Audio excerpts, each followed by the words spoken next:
ராதாகிருஷ்ணா வணக்கம். நான் உங்கள் சுகி அம்மா பேசுகிறேன். எல்லோரும் ராமநவமியை ரொம்ப சிறப்பாக கொண்டாடிருப்பீங்க.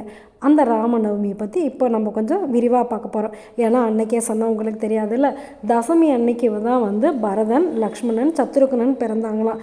ஆக்சுவலாக இது நேற்றே போட்டிருக்கணும், ஆனால் மறந்துட்டேன். அதனால் இன்றைக்கி ஏகாதசியாகவும் இருக்குது. அதனால் ஆயில்ய நட்சத்திரமும் இன்றைக்கி இருக்குது. அப்படிங்கிறதுனால இன்றைக்கி இதை நம்ம தெரிஞ்சுக்கிறது ரொம்ப ரொம்ப விசேஷம். நம்மளுடைய சுகிநிகேதனத்தில் எவ்வளவோ தாய்மார்களை நம்ம பார்த்துருக்கோம். அதில் நம்ம இன்றைக்கி முக்கியமாக பார்க்க போகிறது சுமித்திரை தான்.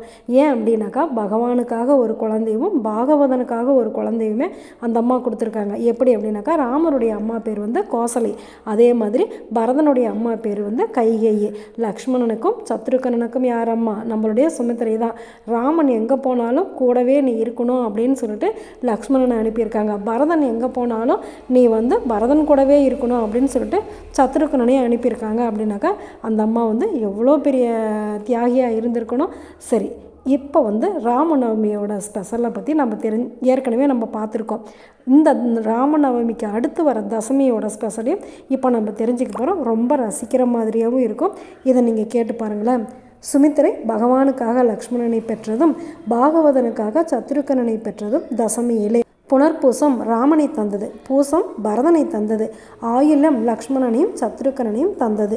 ராமன் உலகை காக்க வந்தான், லக்ஷ்மணன் ராமனை காக்க வந்தான், பரதன் நாட்டை காக்க வந்தான், சத்ருகனன் அவனை காக்க வந்தான். ராமர் தர்மம் சொன்னபடி நடந்தான், லக்ஷ்மணன் ராமன் சொன்னபடி நடந்தான், பரதன் ராம பாதுகையோடு நடந்தான், சத்ருகனன் பரதனுக்கு பாதுகையாகவே நடந்தான், ராமன் சீதையோடு நடந்தான், லக்ஷ்மணன் ராமனோடு நடந்தான், பரதன் ராமனுக்காகவே நடந்தான், சத்ருகனன் பரதனுக்காய் நடந்தான்.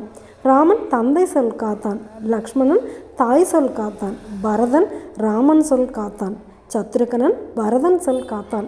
ராமனோ தர்மம், லக்ஷ்மணனோ கைங்கரியம், பரதனோ நியாயம், சத்ருகனனோ சத்தியம். புனர்பூசமும் பூசமும் ஆயில்யமும் தந்ததோ 4 வகை மோட்சம், நவமியும் தசமியும் தந்ததோ மனிதர்களுக்கு பிரயோஜனம். ராமநவமி கொண்டாடினால் நீ சுகப்படுவாய், தசமி என்று கொண்டாடினால் ராமனே சுகப்படுவான். பழி வந்தால் பரதனாயிரு, சேவை செய்ய லக்ஷ்மணனாயிரு, ஸ்ரத்தையில் சத்ருகனனாயிரு, மொத்தத்தில் ராமனுக்கு பிடித்த மாதிரி இரு அப்படின்னு சொல்லி ஒரு கட்டுரையே நம்மளுக்கு அனுப்பியிருக்காங்க லலிதா அப்படிங்கிறவங்க. உங்களுக்கு இந்த நேரத்தில் நம்ம நன்றியை தெரிவிச்சுக்கோம். ரொம்ப சுவையாக இருந்தது தானே இந்த கட்டுரை. இதிலேருந்து நாம் என்ன தெரிஞ்சுக்கிட்டோம் அப்படின்னாக்கா, நாம் ராமனுக்கு பிடித்த மாதிரி இருக்கணும். அப்படின்னாக்கா எப்படி இருக்கணும்? பெரியவங்க சொற்படி கேட்டு இருக்கணும். ராமன் லக்ஷ்மணன், பரதன், சத்ருகனன் 3 பேர் மேலே எவ்வளோ பாசமாக இருந்திருந்தார் அப்படின்னாக்கா, இவங்க 3 பேருமே ராமன் சொற்படி நடந்திருப்பாங்க அப்படின்னு நினைக்கும் போது ரொம்ப பெருமையாக இருக்குதுல்ல. ஒரு தாயே அண்ணன் என்ன சொல்கிறானோ அதை தான் கேட்கணும் அப்படிங்கிறதுக்காக தன்னுடைய 2 குழந்தைங்களையுமே கொடுத்துருக்காங்க. அப்படின்னாக்கா அப்போ ராமனுடைய உயர்ந்த நற்பண்புகள் தான் இதுக்கு காரணமாக இருந்திருக்கும். சரி, நம்ம சுமித்திரையை பற்றி இன்னும் நிறையா நம்ம தெரிஞ்சுக்க போகிறோம். ரொம்ப விரிவாகவும் தெரிஞ்சுக்க போகிறோம்.